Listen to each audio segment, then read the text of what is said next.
আসসালামাইকুম। একুলিয়া premier league শুরু হওয়ার আগে আমরা বলেছিলাম গত সপ্তাহে রবিবার আমরা কাজ শুরু করছিলাম পুরোপুরি। এখন আলহামদুলিল্লাহ আমাদের মাঠটা একটু দেখো পুরোপুরি ঠিক হয়ে গেছে ইনশাল্লাহ। আমরা এখন দেখেন প্রায় 30 থেকে 40 জন হবে, এখন পুরোপুরি শুরু হয়নি, এখনো খেলা আজকে থেকে শুরু হবে। জন অলরেডি চলে আসছে। আমাদের সামনে আমরা যদি পুরোপুরি খেলা শুরু করি এক পক্ষে 20 জন 25 জনের উপরে হবে।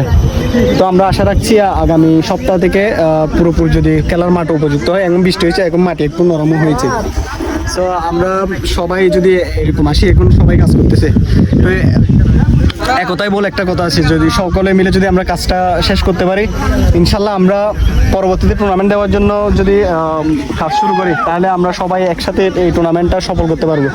এখন যেহেতু মাঠ আমরা এখন পুরোপুরি ধরি না, ওইখানে আরও মাঠ অনেক বড় আছে।